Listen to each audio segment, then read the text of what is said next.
Well, it's funny that you would ask that. We just on JS Lines that we do a weekly call for subscribers, and we did a 2-hour call that we broke into 2 segments on being prepared. And obviously, your location is of utmost importance. I mean, you could be 100% prepared and have all kinds of stuff ready to use, ready to live on, but if you're in an urban area, you're going to get overrun. There's too much population. You have no idea who's friend or foe. You don't have any idea which direction danger is going to come at you from. I mean, just look at the BLM riots. Look at the couple in St. Louis standing out on the front porch with a pistol and an AR. Yeah, they could have defended it with that small crowd, but you've got to sleep. There are times when your guard is not 100% up. The point being, in an urban environment, when the financial system goes down, in my opinion, you're dead. You will not make it. We have recommended that people, if they want to or have to live in an urban environment, try to have a second location, a property that's at least, say, 30 miles, 40 miles outside of an urban area, and you want to get outside of the suburban area. You want to live rural, because when this goes down, when the financial system goes down, credit's going to go down, and basically everything's going to go down. And I think what you could do is you could look to Venezuela as your roadmap. The way things progressed in Venezuela, with power outages, etc., problems with clean water, that's what happens when a society starts to break down. And that's the reason if you're living in a rural area, you want to make sure that you have the ability to filtrate water. You want to make sure you have the ability to produce energy for yourself, because frankly, the grid will more than likely go down in a credit collapse. Pretty much everything will go down in a credit collapse because everything runs on credit. So there's a lot of other things in addition to what you mentioned about physical security and the stresses that will come to our system from the financial collapse. Another thing is about food security, and inherently, if you're living in a rural environment, you have options for your accessibility to sources of food that you don't necessarily have in the city or suburban environment. Correct. I mean, you can farm yourself, you can fish, you can hunt. If you have metal to barter with, I mean, there's probably within a 1 mile radius of me, there's probably, I don't know, 500 or 1,000 head of cattle. So, bartering with a farmer for whatever they produce, or protein, meat, that's not something that you'd ever find in an urban environment. And believe me, I've spoken to many farmers. They do understand junk silver. I mean, I've kind of prepared ahead of time, kind of trying to meet farmers, and I've asked them, will you accept junk silver? And they basically say they'd rather take junk silver now, and of course will later, but they understand metal versus fiat. Yeah, in fact, every generation understood that up to our grandparents, and then just the last 2 to 3 generations have been basically dumbed down to where it becomes something that you have to re-educate ourselves just to reawaken to something that was just intrinsically the default to all generations prior to that. Maybe we should take a minute just to talk about that. In your view, the loss of cultural understanding of metals in our generations, what do you see as far as how that occurred and what we can do about it, first of all, in our own families, and then maybe with the people that we come in contact with? Well, how it occurred, that's pretty much an easy one. Once in 1964, 65, when they went off, they took the coin off of silver, and then 1971, Nixon taking us off the gold standard. From that point forward, there has been a concerted effort to prove to the population that paper is good and gold/silver is bad. And that's why you see these paper smackdowns in gold and silver. I mean, here we are on the cusp of all kinds of things breaking down, and could include World War III, and they're trying to portray that people are panicking out of gold and silver, which is completely ridiculous. I can almost guarantee you that physical gold, physical silver is not being sold to push these prices down. It's done on COMEX, it's done on LME, it's done with paper contracts that have no gold nor silver behind them to deliver. So it's a paper product. In today's world, people, I mean, you could go into almost probably every major city in the U.S. and just ask people, kind of like Mark Dice does, just walk around and ask them, whether or not they need farmers. And they'd be like, no, I'll just go to my grocery store. I'll call Amazon or email Amazon, and the stuff will show up in 2 days. So, what do we need farmers for? I don't need to interact with a farmer because I can get it off my phone. And it's unbelievable in my view. I mean, I'm over 60 years old. I was born. My first recollection of life was JFK's assassination. And from there to here, there's no resemblance whatsoever to what life used to be as opposed to what it is now. Bill, we just had an interruption because the doorbell rang and you were doing some preparedness. Can you let our viewers know what it was that interrupted our interview?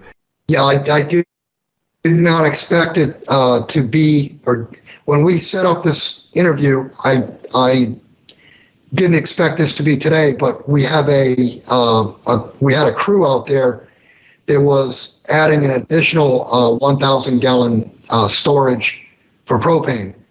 And I've got dogs in the house, and they had to come in, relight the pilot lights. They're all done. That's all taken care of. But the whole idea was you need to have enough fuel supply to last more than a full year. And in a full year, we won't go through 1,500 or 2,000 gallons. We might go through 1,100, 1,200 gallons. My thought process was, get the bigger tank, have enough to go for more than a year, and I may even add one more tank to it, so I'd be able to get more than 2 years' time. And my thought process is, over a year's time, somehow, some way, I'd be able to find propane, hopefully, depending upon how badly the system goes down. But that's the reason for the interruption. Yeah, and it made me remember that we were looking at a property where the owner had a leaking 500-gallon buried propane tank, and he was going to have that removed and a replacement tank put in, and he decided to go on the cheap and have them put in a 100-gallon replacement. I was trying very hard to lobby with him. I said, you don't even have a whole house generator. If you did add one, you could have a failover for power if you ran out. You could have propane power. Go big on your replacement tank, and he didn't want to do that. So that's something that everybody has to make that decision as how much is enough to have as a spare. But it's good to think in terms of a timeline, how far that could get you down the road, as you described. Yeah, exactly. Okay, we had a very related question here submitted by a viewer. Mustang Rider asks.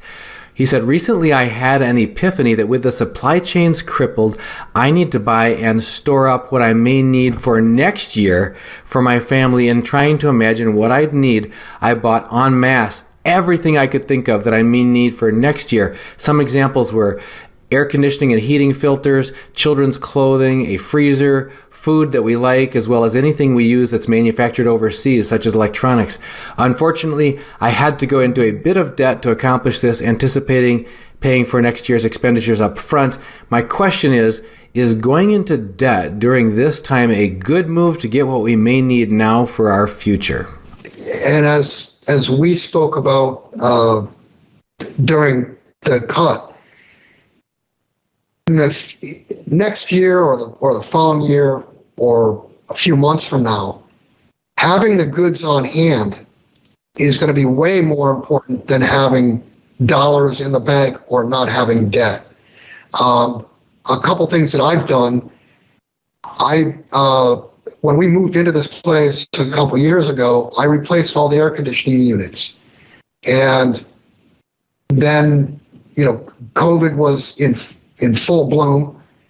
We had the BLM riots, and all of a sudden the supply chain started to crack, weaken, and products were difficult to find. So what I did was I went back to the air conditioning contractor, and I had him order all the parts necessary to rebuild 2 air conditioners.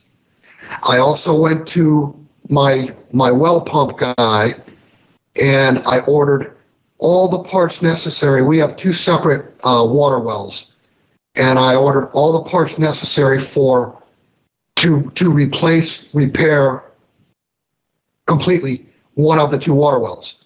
Now, obviously, we could have abandoned one and used parts from one for the other, but I thought it was good to have extra parts. I did one other thing. If we run out of power, we have solar here, but let's say we have an EMP. I have no idea. My guess is solar production would be kaput. The system would be fried. So another thing that I did was I ordered and have had installed a hand pump. You're talking about a lot of cranking to get 15, 20 gallons or whatever you need on a daily basis. But a hand pump is going to work whether the power's up or not. So, I'm just looking out ahead. I've seen all kinds of problems. This hand pump, for example, I ordered in October and I didn't get it until the end of March.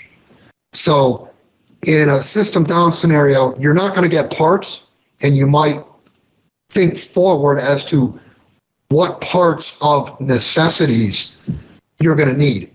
And you want backup systems. For instance, we cook with gas, but I went out and I bought 2 separate, if you want to call them electric stoves, electric hibachis, what have you, so that that's a second source of being able to cook. And obviously a third source is, cords of firewood, and you cook it over a fire. But just try to think forward of the things that at some point in time you're going to need, and buy them now. They're probably much, much cheaper than they're going to be in the future also. And available at all. That's the thing, regardless of price, if you just simply can't get it. Yeah. So here's a question about price. Part-time Preppers asks, he says it's more of an observation than a question. With everything from gas, meat, lumber, ammunition skyrocketing in price, how is it that gold and silver remain stagnant? Right. Gold and silver are the only things not affected by inflation. And that goes back to what we talked about early in this recording, is that they have to can you imagine if gold right now was, say, $2,500 or $2,700 and silver was $60 or $70 with what's been happening over the last month? You have an absolute exodus from stocks and bonds, and where would that capital go? What they've done is they've illustrated by capping the price with paper contracts that your safe haven is not gold and silver, whereas 5,000 years of history says that gold and silver are the safe haven. They are real money. And back in the old days, when it was talked about going to cash, that cash was backed by gold. So you were going to a foundational position. You were going to a no risk position by going to cash, which was, it was gold. Prior to 1933, it was literally physically gold. It was gold coins. So in other words, that flight to cash, which is instinctive in all of our guts, is not incorrect. there's that sense that in times of great turmoil, great uncertainty, great volatility, great trouble ahead, it's natural and right and prudent to fly to cash if cash in fact is real. But we've been doing monopoly money since 1933 in the sorts of gold and 1965 in the sorts of silver. So never in the history of mankind has it been a gut sense to fly to monopoly money in the case of stress. And that's the problem today, is a flight to cash. You got to understand, go back to 2008 when, one of the money markets broke the buck. It was trading down to 99 or 98 cents. And had the Fed not stepped in and lent all sorts of money to keep that paper afloat, you would have had a system where cash was nothing. Cash evaporated. And that's where we are today. I mean, moving to cash now, what do you think cash is? Your average money market is commercial paper. It's backed by, XYZ corporations that are borrowing at 30 days, 60 days at a time.